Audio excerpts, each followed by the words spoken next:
Hello everyone, আসসালামু আলাইকুম। কেমন আছেন সবাই? আই হোপ সবাই অনেক বেশি ভালো আছেন। আজ আপনাদের জন্য নতুন আরও একটি রেসিপি নিয়ে চলে এলাম। আজ শেয়ার করব গ্যাসের চুলায় পারফেক্ট স্পঞ্জ কেক তৈরির সহজ একটি রেসিপি। কীভাবে খুব সহজে গ্যাসের চুলায় স্পঞ্জ কেক তৈরি করা যায় তার সকল টিপস অ্যান্ড ট্রিক্স সহ আজকের রেসিপি। তো বন্ধুরা, কথা না বাড়িয়ে চলুন কেক তৈরির মূল প্রিপারেশনে যাওয়া যাক। কেক তৈরি করার জন্য প্রথমে একটি মিক্সিং বোলে নিয়ে নিচ্ছি রুম টেম্পারেচারে থাকা 4টি ডিম। ডিম যদি নর্মাল ফ্রিজে থাকে সেক্ষেত্রে কমপক্ষে 1 ঘন্টা আগে ফ্রিজ থেকে নামিয়ে নর্মাল টেম্পারেচার করে নেবেন। এখন ডিমের সাদা অংশ থেকে কুসুমগুলো আলাদা করে নিচ্ছি। খেয়াল রাখতে হবে কুসুমগুলো যেন কোনোভাবেই ভেঙে ডিমের সাদা অংশের সাথে মিশে না যায়, তাহলে কিন্তু ফোমটা পারফেক্টভাবে তৈরি করতে পারবেন না। এখন একটি ইলেকট্রিক বিটারের সাহায্যে বিট করে নিচ্ছি। ইলেকট্রিক বিটার দিয়ে বিট করলে খুব সহজেই অল্প সময়ে বিট হয়ে যায়। দেখুন, ডিমের সাদা অংশ বিট করা হয়ে গিয়েছে, অনেকটা ফোমের মতো হয়েছে দেখে বুঝতে পারছেন। এখন এর সাথে অ্যাড করে দেব মেজারমেন্ট কাপের 1.25 কাপ চিনি। এখানে আমি পুরো 1 কাপ দিইনি, 1.25 কাপ দিয়েছি। সবটুকু চিনি একবার অ্যাড করব না, কয়েকবার অ্যাড করব আর বিট করতে থাকবো। আমি এখানে আস্ত চিনি ব্যবহার করছি, সেজন্য একটু গলতে সময় লাগছে। তবে আপনারা চাইলে চিনিটাকে ব্লেন্ডারে গুঁড়ো করে নিতে পারেন। দেখুন, খুব সুন্দর করে ইলেকট্রিক বিটারের সাহায্যে বিট করে নিচ্ছি। এভাবে করে বিট করতে থাকবো যতক্ষণ না পর্যন্ত চিনিটা পুরোপুরি গলে যাচ্ছে ততক্ষণ। দেখুন, এই পর্যায়ে চিনিটা পুরোপুরি গলে গিয়েছে আর ফোমটা আমার তৈরি হয়ে গিয়েছে। দেখে বুঝতে পারছেন কতটা ফুমি হয়েছে। এখন এর সাথে অ্যাড করে দেব ডিমের কুসুমগুলো, যেগুলো আমি আগে থেকে তুলে নিয়েছিলাম। সবগুলো কুসুম অ্যাড করে দিয়েছি। আবারও বিট করে নিয়ে ফোমের সাথে ডিমের কুসুমটা খুব ভালোভাবে মিশিয়ে নেব। সব দিক থেকে খুব ভালোভাবে ডিমের কুসুমটা মিশিয়ে নিচ্ছি, দেখেই বুঝতে পারছেন।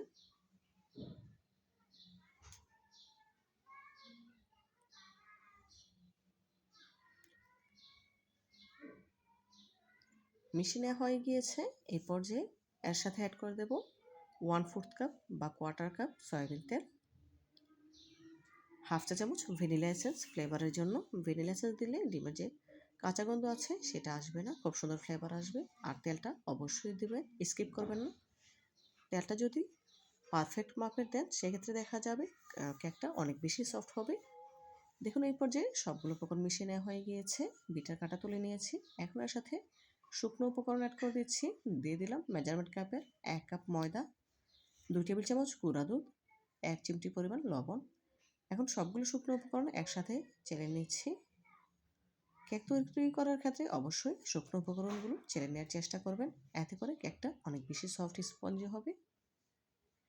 দেখুন, স্প্যাচুলার সাহায্যে একদিক থেকে ঘুরিয়ে মিশিয়ে নিচ্ছি। এই কাজটি অবশ্যই একদিক থেকে ঘুরিয়ে করবেন, তাহলে দেখা যাবে কেকটা যখন বেক করা হবে তারপর চুপসে যাবে না, খুব সুন্দর থাকবে। একদিক থেকে ব্যাটার মিশিয়ে নিতে হবে, উল্টো দিকে ঘোরাতে যাবেন না, এতে করে ডিমের যে ফোমটা আছে সেটা নষ্ট হয়ে যাবে, কেকটা পারফেক্টভাবে ফুলবে না, আর ফুললেও কেক বেক করার পর চুপসে যাবে।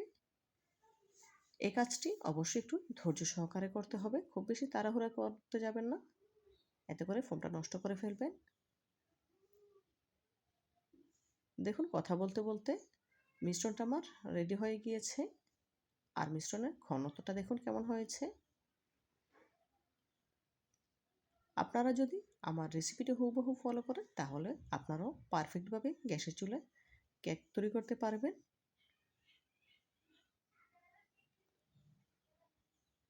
এদিকে আমি একটি কেকের মোল্ড নিয়েছি। যে মোল্ডে আমি কেকটি বেক করবো সেই মোল্ডে সামনে একটু তেল ব্রাশ করে নিচ্ছি। তেল ব্রাশ করা হয়ে গেলে বেকিং পেপার বিছিয়ে দেব।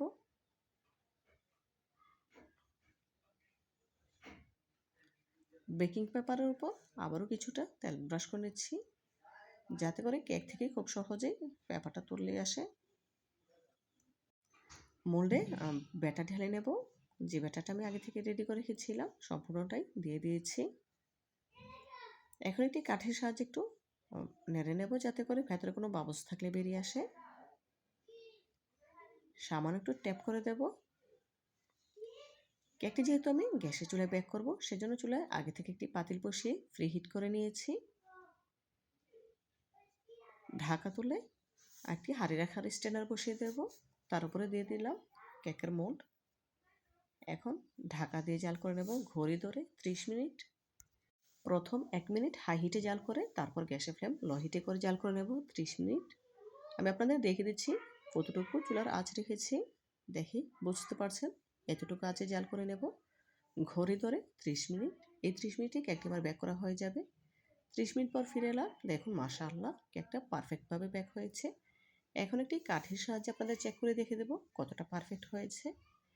একটি কাঠি নিয়েছি, দেখুন কাঠি একদম ক্লিন এসেছে, তার মানে কেকটি বেক করা হয়ে গিয়েছে। আবারও ঢাকা দিয়ে রাখবো কেকটা পুরোপুরি ঠান্ডা হওয়া পর্যন্ত। অবশ্যই ঢাকা দিয়ে রেখে দেবেন, তাহলে আর চুপসে যাবে না, খুব সুন্দর থাকবে কেকটা। ফিরে এলাম কেকটি পুরোপুরি ঠান্ডা হবার পর। এখন মোল্ড আউট করে নেব, সেজন্য সাইড থেকে ছাড়িয়ে নিচ্ছি। দেখুন সাইড থেকে ছাড়িয়ে নিয়েছি, এখন মোল্ড আউট করে নেব। দেখুন একটু কিন্তু ট্যাপ করার প্রয়োজন পড়েনি, খুব সহজেই মোল্ড থেকে উঠে এসেছে কেকটি। বেকিং পেপার তুলে নিচ্ছি।